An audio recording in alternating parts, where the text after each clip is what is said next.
Hi, my name is Amelia Mundinger, and I will be discussing Spartacus and his role in the Third Servile War and his effect on Rome.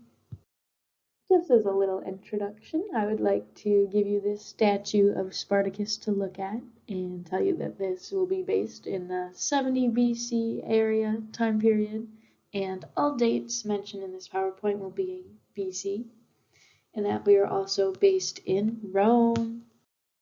We don't have many sources on Spartacus's life. We do have a little glimpse in Plutarch's Life of Crassus, which is about the life of Crassus, which, as we will see, does intertwine with Spartacus's just a little, and Appian's Civil Wars. And I would just like to say that still today, some of this stuff is highly debated, the numbers of the troops and some of the places, but I did my best to gather the clearest picture of Spartacus that I could. What is happening in Rome? So as I mentioned before, we are in the 70 BC time period, and this map on the bottom is from 100 BC, so it is about 100 years before this time, but it's the closest one I could find. Alright, so during 70 BC, the resources were already stretched very thin due to civil war and rebellion, as Spartacus's revolt began soon after the social war between Rome and its allies in 91 and 87 BC, also soon after the military coup led by Sulla from 88 to 82 BC. And along with this, the strongest armies were out fighting abroad, which meant that Pompey was in Spain suppressing the Sertorius rebellion, and Lucius Licinius Lucullus was in Thrace battling Mithridates. And this was unfortunate for Rome at the time. So, who is Spartacus? I'm going to start off with this quote from Plutarch that I think encapsulated him very well. A Thracian from a nomadic tribe who was not only very brave and physically powerful, but also more intelligent and more humane than one would expect of someone whom chance made a slave, and he was far more like a Greek than was normal for his race. I just think that quote says a lot about who Spartacus was as a person. Other than that, he was born around, we're not 100% sure, around 111 BC. And yeah, he was the leader of the Third Servile War. Spartacus's young life.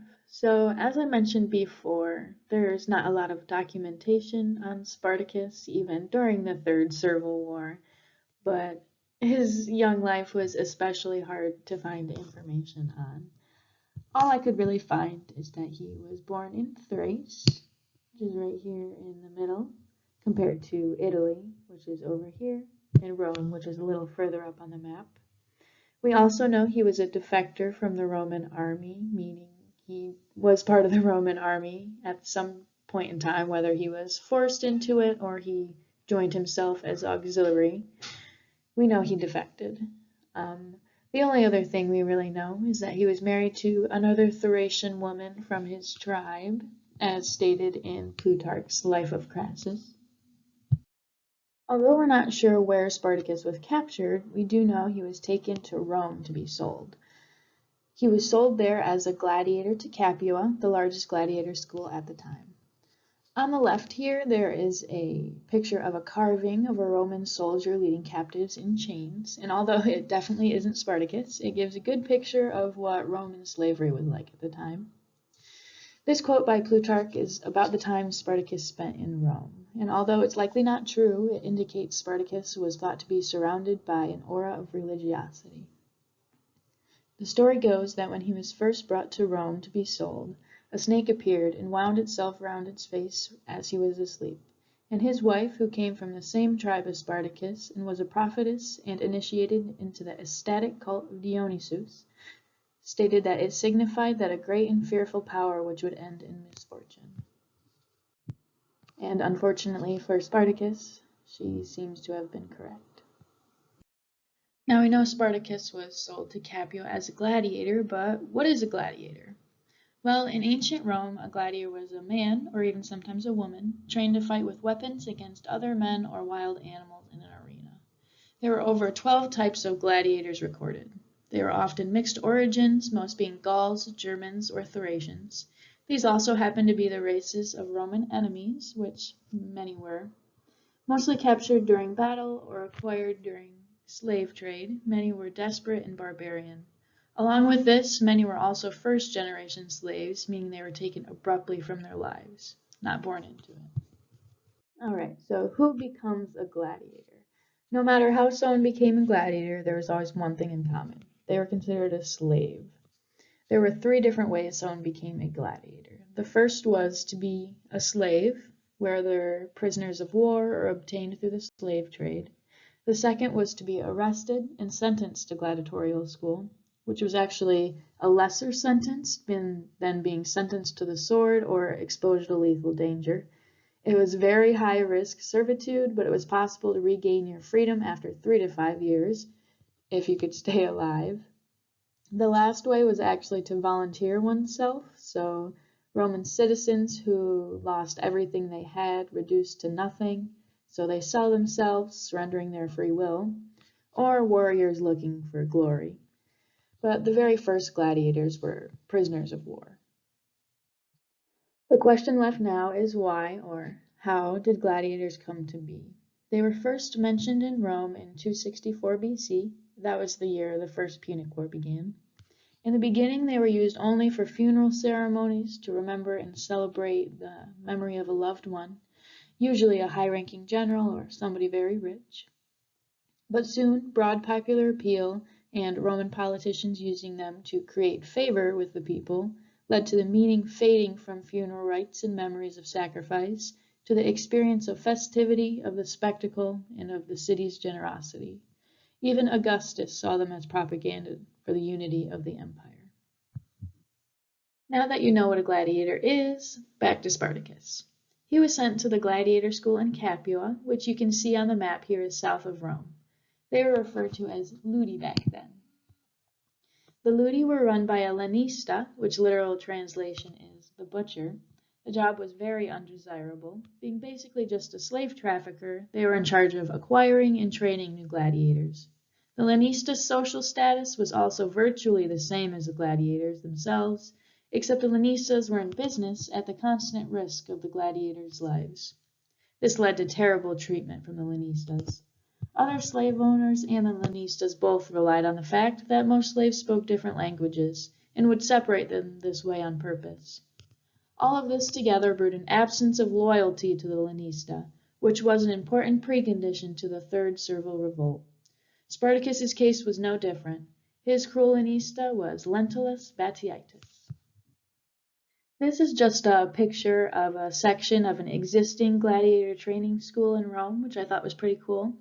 This is where they probably had their practice fights. Spartacus's days as a gladiator. He fought as a Thracian or Thrax gladiator. Many gladiators at this time fought characteristic of their people, and Spartacus was no different. A Thracian gladiator is fighting on the far left over here, this one, and it says he is fighting our Murmillo. So this just kind of shows the different kinds of gladiators that there was. It is part of the Zlatian mosaic in Libya.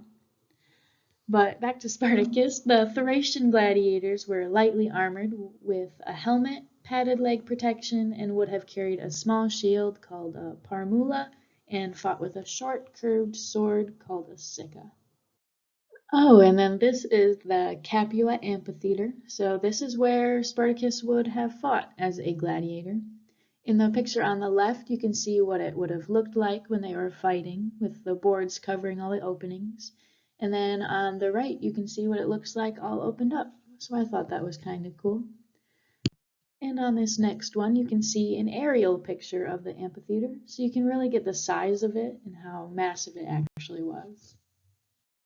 All right, by now you can probably guess why Spartacus and the other gladiators wouldn't want to stay, but here are the reasons for escape, just in case. While battling in the arena, there was an ability to grow wealth. You got your opponent's armor, money, possessions, everything. But no matter how much wealth you gathered, you were still a slave. All this wealth did was spur the want for freedom. Plutarch mentions harsh treatment from Lentulus Batiitus, the Hellenista, as I described earlier. Plutarch also mentions Spartacus may have convinced the other slaves by saying they should search for a better life than servicing others' amusement. Again, they were often first-generation slaves, meaning their lives had changed dramatically very fast, taken away from home, and some were even separated from their families. Gladiators were constantly fighting for their lives, constantly facing death. Even if they won a few more times, most faced short, desperate lives. And lastly, they had very poor living conditions. Spartacus's living conditions may have actually been no worse than living like the lower class population. There were small rooms, which the picture on the left is of existing gladiator barracks in Rome, to give you a sense of what he looked like. The average room was only 10 to 15 square meters. It is also possible he was allowed to live with his wife, but that's not verified. The gladiator school kept the gladiators fed, but it was very low quality food, harvested on the lowest budget possible.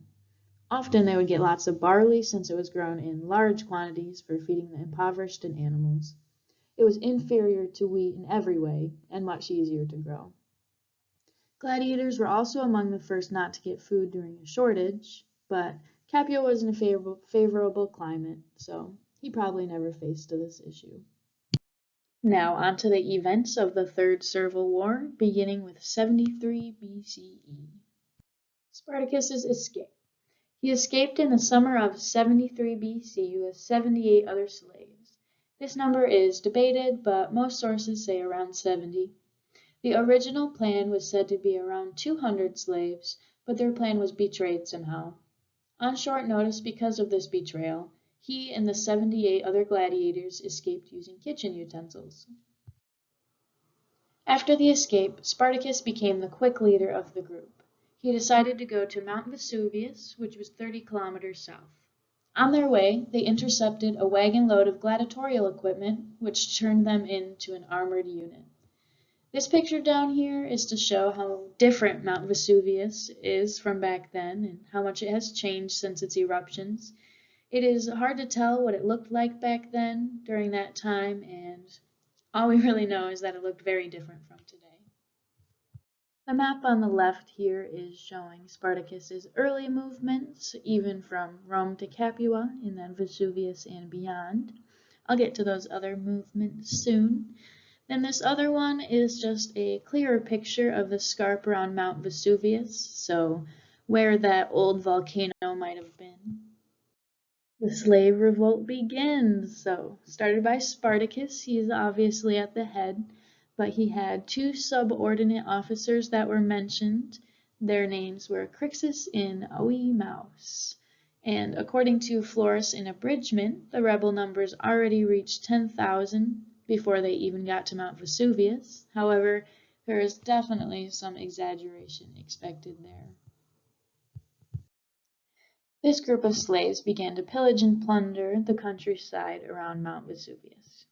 I have a picture on the left here that kind of shows you where the towns and villages were in relation. But again, with that scarp on the left, we have no idea what it used to look like before those eruptions. But knowing that they would have to be on the move, they stole mostly equipment that they could use to fight, food, and then money they could use to bribe people.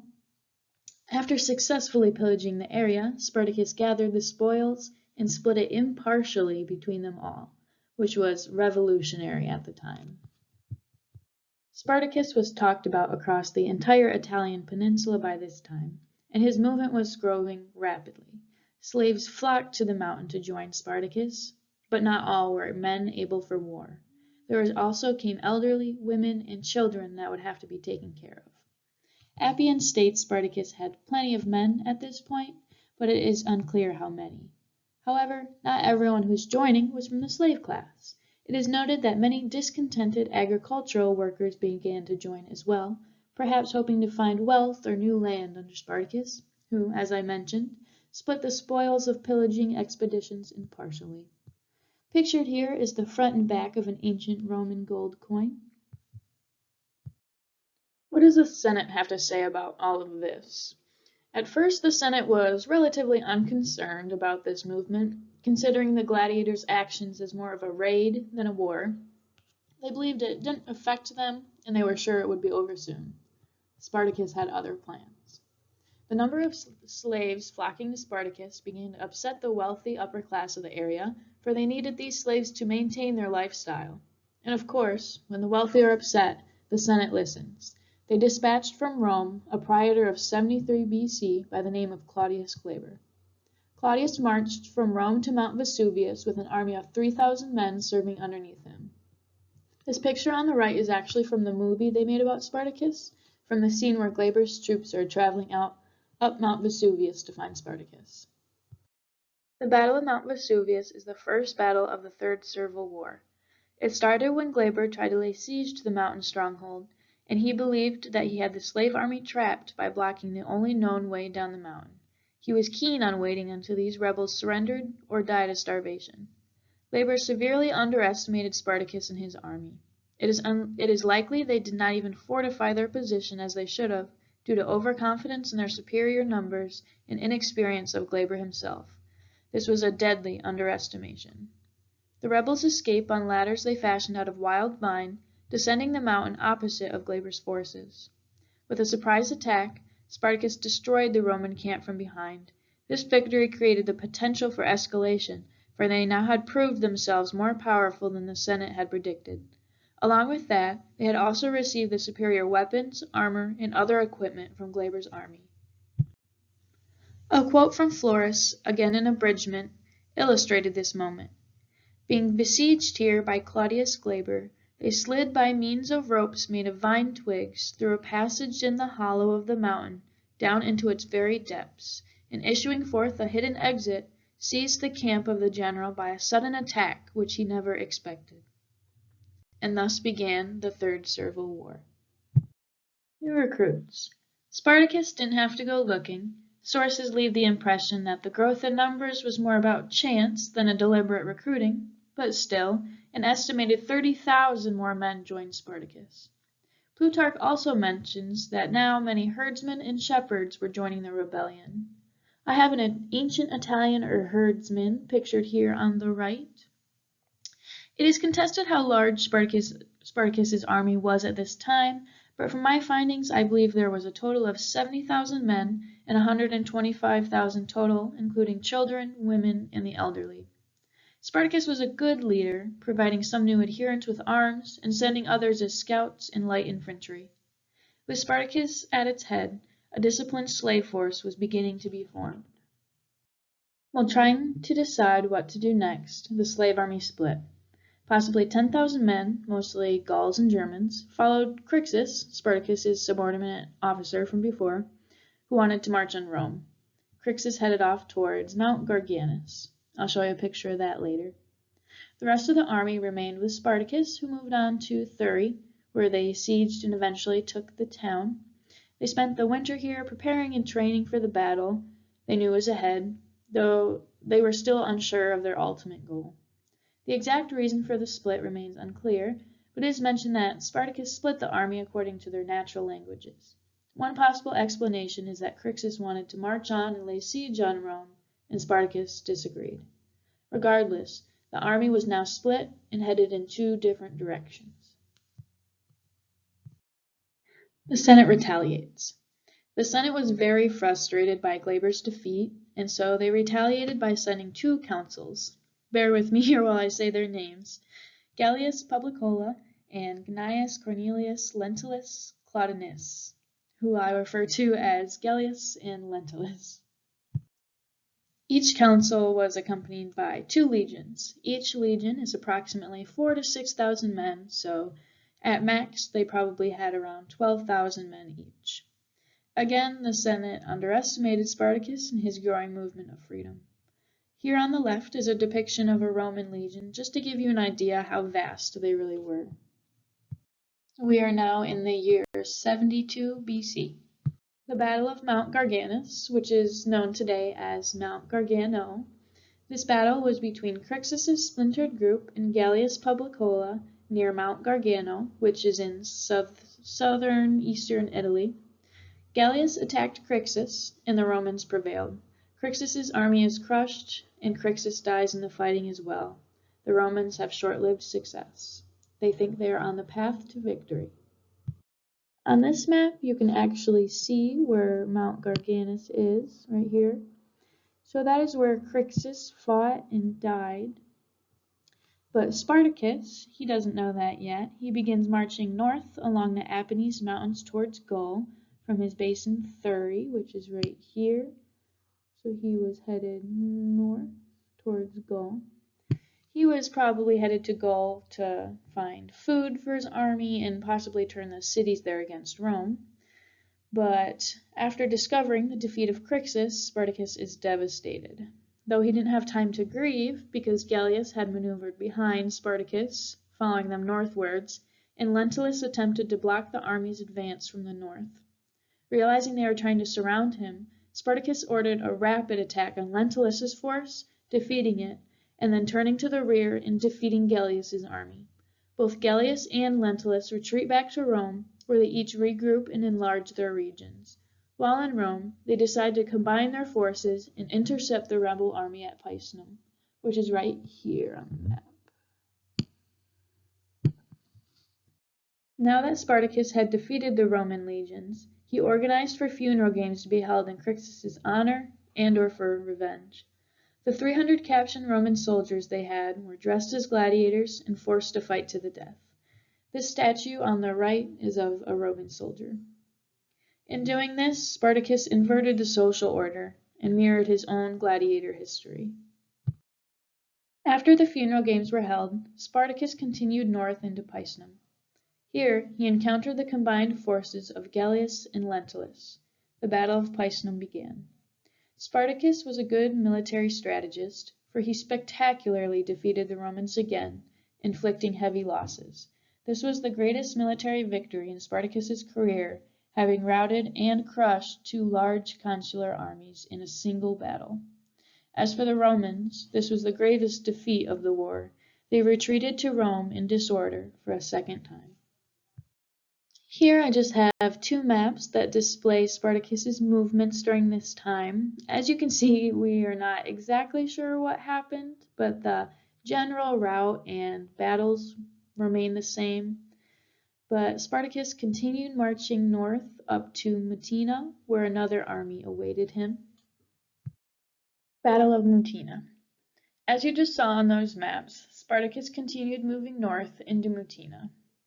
Waiting for him here was Mutina's governor, Caius Cassius, who attempted to stop Spartacus with an army of 10,000 men. Spartacus was victorious again, and Cassius barely escapes with his life. Freedom through the Alps was now open to the rebels to escape into Gaul and try for a new life. But the Germans and Gauls refused to go once again. Perhaps they preferred looting the peninsula as Crixus had. We can never know the reason for sure. But whatever the reason was, Spartacus may have feared that a further division in the army could be disastrous, just as it was before, and leads his mob southward again. The open path to freedom would close behind them. At this point, the Senate was growing desperate. As I mentioned in the beginning, their strongest armies were fighting abroad, and the generals they still had at home failed. The entire peninsula was terrified of Spartacus and his army, afraid they were going to march on Rome. Crassus was the wealthiest man in Rome and also had valuable experience serving under Sulla. So the Senate appointed Marcus Licinius Crassus to the job. Here are the two busts that were made of him on the right. The Senate granted him 6 legions, plus what was left of the 4 consular armies. This would be around 40,000 trained Roman soldiers. As Spartacus was moving south, Crassus positioned his armies to trap the rebel army. But one of Crassus's generals, Mummius, attacked Spartacus with 2 legions against orders. Spartacus swiftly defeated Mummius, and Crassus was outraged. Crassus responded to this defiance by decimating his army. 1 in every 10 was killed, and everyone who seemed cowardly was killed. This decimation terrified his soldiers, and they were now more afraid of Crassus than the gladiator army. Spartacus on the run. Spartacus, being pursued by Crassus and his legions, kept the slave army moving together all the way south into Regnum, in the toe of Italy, which is right here in the map on the left. As you can see, the Straits of Sicily between there is not that far, and Spartacus tried to cross this Straits of Sicily using Sicilian pirates. He gave them handsome amounts of gold and other treasure they looted from all across Rome. He was hoping to get to Sicily and rekindle the slave rebellion that had erupted just a generation earlier. But unfortunately, Spartacus was betrayed by the pirates, who accepted his payments and then promptly forgot about him, failing to take anyone across. It is possible the Senate contacted the pirates and threatened to call off their agreement, in which the pirates were free to do as they wish if they provided slaves for Rome. The pirates apparently decided to keep their status quo and did not help anyone across. So now Spartacus and his army were trapped, with Crassus hot on their tail. This is just a depiction of ancient Roman ships. The painted ones are actually Rome's, and then the brown one's a non-affiliated one, but I just thought this was a cool way to show you what the pirate ships might have looked like. Crassus constructs a wall.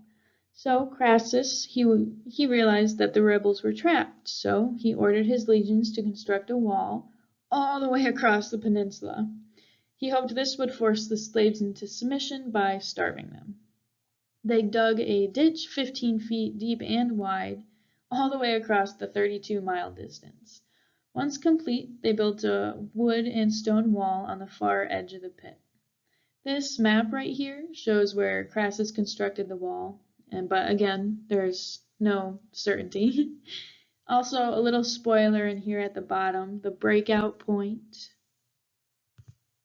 So what did Spartacus do? This was a very dire situation for him, and he was desperate for a means of transport, but he failed to devise another one. So Spartacus knew that the only recourse now was to smash through the wall. He waited for a snowy night, a winter storm, as said by Plutarch, then filled up a small portion of the ditch with trees, dirt, really anything he could find, and then battered his way through the wall. Crassus, spooked by Spartacus's bold move, wrote a letter to the Senate and asked him to summon Lucullus from Thrace and Pompey from Spain. Spartacus still had no real plan now, with his open path through the Alps and Sicily long gone. More internal squabbling led to another split in the group. Two Gauls by the names of Gannicus and Cestus broke away to plunder the surrounding villages and estates, with many others joining them. Crassus found this group's encampment in Lucinia. It's actually near number 1 on the map right there. And I'll show you a map of that later. But Crassus found them here and surprised them. More than 12,000 rebels fell before Spartacus arrived to rescue them. After rescuing the survived rebels, Spartacus continued north towards the mountains of Petelia. We are now in the year 71 BC. Petelia. After retiring to the mountains of Petelia, which is modern-day Strongoli, I have it circled on the map there for you, Spartacus faced the Roman troops once again and managed one last small victory. He injured Scrophus, the quaestor, and caused a rout. After this small victory, Spartacus urged his army to continue retreating through the mountains or to Brundisium to find another boat for possible escape. But this victory is what brought the ruin of Spartacus. His army was now filled with overconfidence in themselves and in him, and would no longer run away and avoid battle. This forced Spartacus to instead lead them back through Lucinia against the Romans. Crassus had been hoping for this. With Pompey on his way, he knew his chance to proclaim victory was ending quickly. Crassus was eager to end this war himself. This quote from Plutarch describes the scene. After the defeat of this detachment, Spartacus retired to the mountains of Petelia, followed closely by Quintus, one of the officers of Crassus, and by Scrophus, the quaestor, who hung up in the enemy rear. But when Spartacus faced about, there was a great rout of the Romans, and they barely managed to drag the quaestor, who had been wounded, away to safety. This success was the ruin of Spartacus, for it filled his slaves with overconfidence. They would no longer consent to avoid battle, and would not even obey their leaders, but surrounded them as soon as they began to march, with the arms in their hands, and forced them to lead back through Lucinia against the Romans, the very thing which Crassus most desired. Battle of the Salarius River. This was the final battle of the Third Servile War, near the modern-day Selly River. Spartacus found himself surrounded, with Crassus on one side, Lucullus closing in on the other, and Pompey still on the way. He recognized that his whole army would be needed for this battle, and that there would be no retreat. He had his horse brought to him, and stated that if they won that day, he would have many fine horses of the enemy's, but if he lost, he did not want any, and killed his horse. This was a real victory or death statement. Unfortunately, Crassus defeats Spartacus and his army. At least 12,000 rebels escape, but their fate is perhaps worse. Spartacus's body is never found, even after extensive searching done by Crassus. Here it is. This is the map of Lucania that I was talking about during Spartacus's time. So you can actually see the Salaris River right here. So that is where Spartacus would have had his final battle and where the Third Servile War ended. And then this is just the most famous painting of Spartacus's death. So what happened to the escaped rebels and prisoners? So 6,000 of them were taken prisoner by Crassus and then crucified, each of them crucified along the Appian Way, the road from Capua to Rome, as an example to all slaves who rebel against Rome. And the picture on the left here is a depiction of that. Another 5,000 more escaped rebels were later found and defeated by Pompey, and together Pompey and Crassus shared the victory of the Third Servile War. They went on the next year to become consuls together. Spartacus's effect in Rome. So Spartacus was kind of a big deal. That's why we all still know his name today. Immediately after the war, we see control over the gladiators strengthened, especially in schools, and they were now recognizing them as a danger. Also, a percentage of slaves was replaced with paid free men, but Rome still relied heavily on slavery. A few laws passed a few years after the Third Servile War, including Caesar passing a law in 65 BC curtailing the number of gladiators any individual could maintain in the city. He was afraid people would use them as personal armies. Another law passed in 22 BC by Augustus, restricting any more than 2 gladiatorial shows a year and using more than 120 men on each occasion. Social changes, such as Christianity, eventually led to Emperor Honorius banning the games in 404 AD. In conclusion here, I just have a small timeline of the Third Servile War. I just wanted to end by saying that the Spartacus Rebellion was the last major slave rebellion Rome would experience, but the fear of slave rebellion haunted the Romans for centuries to come. Although his uprising was not a social revolution, Spartacus continues to serve as an inspiration for those who long to escape oppression. He fought against tremendous odds and had remarkable success. Thank you so much for watching. I hope you enjoyed it and learned a lot about Spartacus.